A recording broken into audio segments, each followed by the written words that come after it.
104 సీట్లు India black ఉంటాయి. ఒక 61 సీట్లలో నువ్వా నేనట్టు పోటీగా ఉంది. ఎవరు గెలుస్తారో చెప్పలేమంటే జనరల్గా సెఫాలజీలో ఏంటంటే ఎక్కడైతే లెస్ దాన్ 2.5% ఓట్ గ్యాప్ ఉంటుందో, ఇద్దరి మధ్యలో 2.5 మాత్రమే గ్యాప్ ఉన్న రోజు అది ఎవరికి వస్తుందో చెప్పలేము. కాబట్టి 61 సీట్లలో చెప్పలేమని చెప్పారు. 112 నుంచి 104, 112 ఎన్డీఏ కూటమి, 102 ఇండియా బ్లాక్. ఈ 61 సీట్లు ఓపెన్గా ఉన్నాయి. అంటే ఇద్దరికి సమాన అవకాశాలు ఉన్నాయి. వీళ్ళు అదర్స్కి కూడా సీట్లు ఇచ్చున్నారు. అదర్స్కి వచ్చేసి కొన్ని సీట్లు ఇచ్చున్నారు. కాబట్టి అసలు ఇది హంగ్ వస్తుందా అన్నట్లుగా వీళ్ళ నెంబర్స్ చూస్తూ ఉంటే ఆర్ ది ఇండికేటింగ్ హంగ్ వస్తుందని అంచనా వేస్తున్నారు అన్నది ఒక అభిప్రాయంగా ఉందండి. మరి ఇక్కడ హంగ్ వస్తే పరిస్థితి ఏంటి? అది తర్వాత చూద్దాం సార్. దానికన్నా ముందు మనము, ఎందుకంటే హంగ్ వస్తే ఎవరు గెలుస్తారని దాన్ని బట్టి పరిస్థితి ఏంటి చెప్పొచ్చు. ఇప్పుడు ఎవరు గెలిచారో మనకు తెలియదు కాబట్టి ఎక్కువ ఇండిపెండెంట్లు గెలుస్తారు. సహజంగా చరిత్ర చూసినప్పుడు ఇండిపెండెంట్లు ఎక్కువ మంది గెలుస్తూ ఉన్నారు. ప్రతి ఎన్నికకు 12 నుంచి 15 పైన గెలుస్తూ ఉన్నారు. మొత్తము ఈ మహారాష్ట్రలో కనీసంగా చూస్తే మీకు లాస్ట్ 2019లో ఇండిపెండెంట్స్ 13 మంది ఉన్నారు, అదర్స్ 16 మంది గెలిచారు. అంటే దాదాపు 13 + 16 29 మంది అదర్స్ ఉన్నారు, ఏ పార్టీకి సంబంధం లేని వాళ్ళు. ఈ అదర్స్ అనేవి చిన్న చిన్న పార్టీలు ఉంటుంది. సిపిఎం, సిపిఐ, అంబేద్కర్ పార్టీ, తర్వాత సమాజ్వాదీ పార్టీ, ఎంఐఎం, ఇట్లా చాలా పార్టీలు ఉన్నాయి. ఇండిపెండెంట్స్ ఎక్కువ మంది రెబల్సే ఉంటారనమాట. వాళ్ళకి టికెట్ రాని వాళ్ళు వీళ్ళే 2 పార్టీల నుంచి ఉంటారు. ఇది 2019లో వచ్చేసరికి 13 మంది ఇండిపెండెంట్స్ ఉన్నారు, 16 మంది అదర్స్ ఉన్నారు. అంటే 29 మంది ఈ 2 పార్టీలకు సంబంధం లేని వాళ్ళు గెలిచారు. దానికన్నా ముందు జరిగిన ఎన్నిక 2014లో ఇండిపెండెంట్స్ 7, తర్వాత అదర్స్ 13 మంది గెలిచారు. ఇక్కడ ప్రధానమైన కారణం ఏంటంటే 2014-19కి 2014లో అన్ని పార్టీలు విడివిడిగా పోటీ చేశాయి. అంతవరకు కూటమిగా ఉన్న బీజేపీ, శివసేన విడిపోయాయి, కాంగ్రెస్, ఎన్సీపీ విడిపోయాయి. ఎవరికి వాళ్ళు పోటీ చేయడం వల్ల ఎక్కువ మందికి పోటీ చేసే అవకాశం రావడం వల్ల ఇండిపెండెంట్ తగ్గి ఉంటారు. ఇక్కడ 7 మంది మాత్రమే గెలిచారు, అదర్స్ 13 మంది, అంటే 20 మంది అక్కడ గెలిచారు. తర్వాత దానికన్నా ముందు 2009లో ఇండిపెండెంట్స్ 24 మంది గెలిచారు, అదర్స్ 17 మంది గెలిచారు. వీళ్ళు కాకుండా ఎంఎన్ఎస్ రాజ్ ఠాక్రే దానికి 13 సీట్లు గెలిచారు. అంటే మీరు ఎప్పుడు చూసినా కానీ ఇండిపెండెంట్స్, అదర్స్ కలిసి ఒక 20 నుంచి 25 మంది ప్రతి ఎన్నికల్లో గెలిచే అవకాశం ఉంది.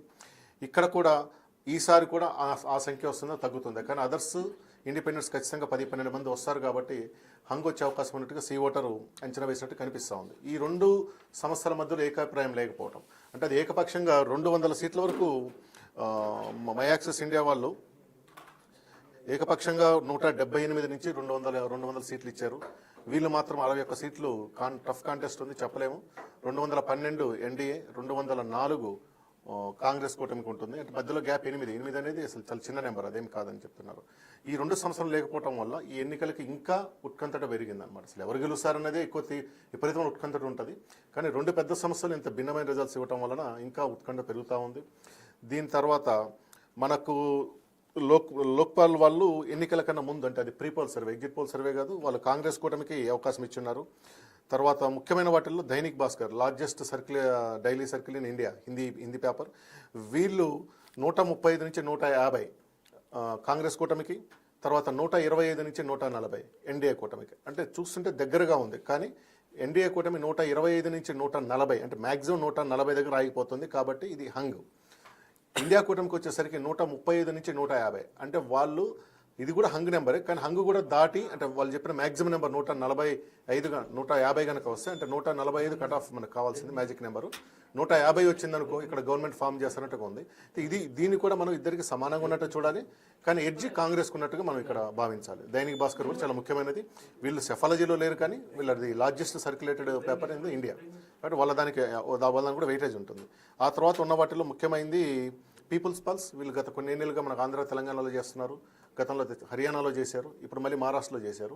హర్యానాలో వీళ్ళు కాంగ్రెస్ కూటమి గెలుస్తుందని చెప్పారు, కానీ అక్కడ అది జరగలేదు. ఈసారి ఎన్నికల్లో వీళ్ళు 175 to 195 ఎన్డీఏ కూటమికి, అంటే అక్కడ మై యాక్సెస్ ఇండియా 178 నుంచి 200 ఇస్తే వీళ్ళు 175 నుంచి 195, దాదాపు సమానమైన నెంబర్ అనుకోండి. ఒక 2-3 సీట్లు తేడా ఉన్నా కానీ 175తో స్టార్ట్ అవుతుంది. 170-105 అంటే ఏకపక్షంగా ఎన్డీఏ కూటమి గెలుస్తుందని చెప్పారు. అదే సమయంలో ఇండియా కూటమికి వచ్చేసి 85 నుంచి 112 వస్తాయని చెప్తా ఉన్నారు. అంటే ఇంత మిక్స్డ్ ఈ 4 మీద మనం ఎక్కువ దృష్టి పెట్టాలి.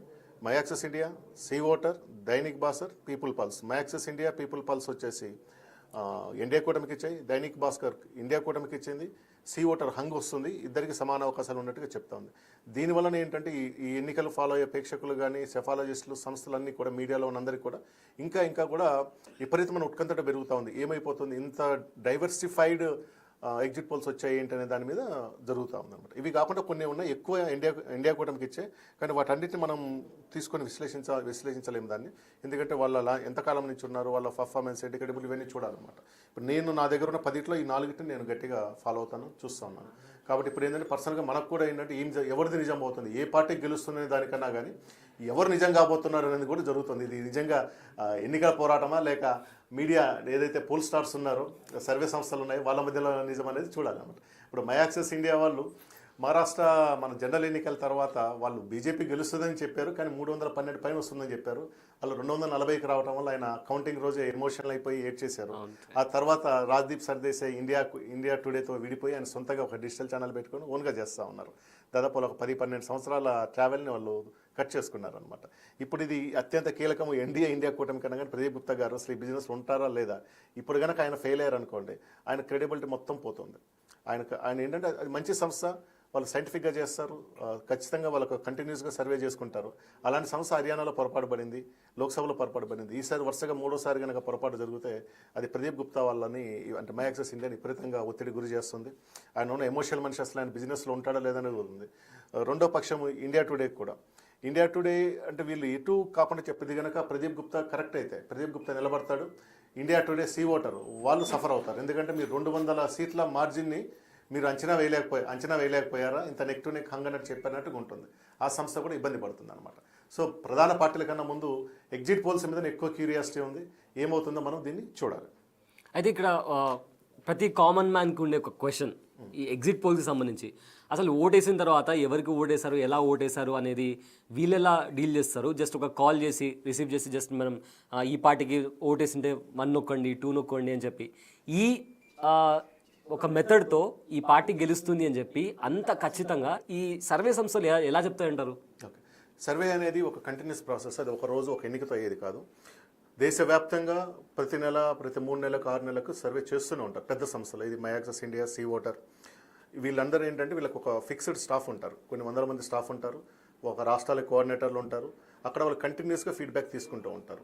అదే కాకుండా ఏదైనా ముఖ్యమైన డెవలప్మెంట్ జరిగింది అనుకోండి, ఇప్పుడు ఏదైనా రాష్ట్రంలో ఇప్పుడు మనకు హైడ్రా వచ్చినప్పుడు వాళ్ళు సర్వే చేస్తారు, హైడ్రా ప్రభావం ఎలా ఉండబోతుంది అనేది ఒక ఫీడ్బ్యాక్ తీసి పెట్టుకుంటారు. దాన్ని ఆ రోజే తీసుకోవాలి, దాన్ని అది అయిపోయిన ఒక 5-6 నెలలకు తీస్తే రాదనమాట. ఇట్లా ప్రతి ముఖ్యమైన అంశాల మీద సర్వే తీసుకుంటూ వస్తూ ఉంటారు. అట్లా ప్రతి 3 నెలలకి ఏం మార్పులు వస్తాయో చూస్తారు, అది కంటిన్యూ చేస్తారు. ఎన్నికలు వచ్చినప్పుడు ఒక 1-2 నెలల ముందటే ప్రీపోల్ సర్వేలు మొదలు పెడతారు, ఎన్ని సైకిల్స్లో మొదలు పెడతారు, ఎవరితో మాట్లాడాలి, రిప్రజెంటేటివ్ శాంప్లింగ్ అనేది కాన్సెప్ట్ ఉంటుందన్నమాట. ఎవరితో మనం సర్వే చేయాలనేది, మనకు రోడ్డు మీద కనపడే ప్రతి ఒక్కరితో మాట్లాడే ఉపయోగం లేదు. టీ బంక్ దగ్గర 10 మంది ఉంటే 10 మందిలో దాదాపు 7-8 మంది ఒక పార్టీకి సంబంధించిన వాళ్ళే ఉంటారు, ఒక అభిప్రాయంతో ఉంటారు. అట్లా కాకుండా ముందుగా ఎంచుకుని పలానా వాళ్ళ అభిప్రాయం తీసుకోవాలంటూ ఉంటుంది. ఇప్పుడు మై యాక్సెస్ ఇండియా మహారాష్ట్రకు సంబంధించి 32,400 మందితో మేము మాట్లాడామని చెప్తా ఉంది. ఇప్పుడు 9 కోట్ల మంది ఉన్నారు, దాదాపు 66% అంటే దాదాపు 6.5-7 కోట్ల ఓటింగ్లో 32,000 మంది మరి శాంప్లింగ్ సరిపోతుందా అంటే టెక్నికల్గా సైంటిఫిక్గా ఖచ్చితంగా సరిపోతుంది. అయితే వీళ్ళు ఎవరితో మాట్లాడారు, ఎంత స్పాన్లో మాట్లాడేది ఇంపార్టెంట్. ఒకే రోజులో ఒకే గంటలో మాట్లాడామంటే అది ఉపయోగం ఉండదు, ఎందుకంటే అది ప్రాసెస్ చేసుకోవాలన్నమాట. ఈ సంస్థలు ఏంటంటే ఇట్లా కంటిన్యూస్ ప్రాసెస్గా డేటా కలెక్ట్ చేసి పెట్టుకుంటాయి. దానివల్ల ఓన్ బిల్ట్ అప్లికేషన్స్, ఎవరికి ఎంత వెయిటేజ్ ఇవ్వాలి, దీని అయిపోయినా ఎలా చూడాలి, చెప్పిందాన్ని చెప్పినట్టుగా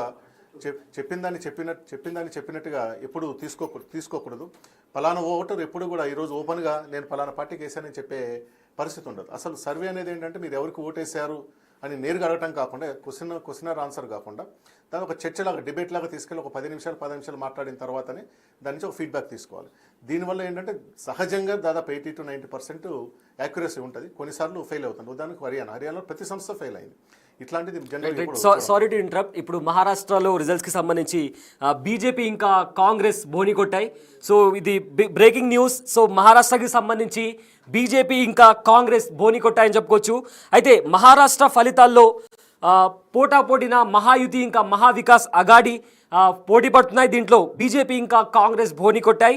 అలానే మహావికాస్ పోస్టల్ బ్యాలెట్లో 2 పార్టీల మధ్య గట్టి పోటీ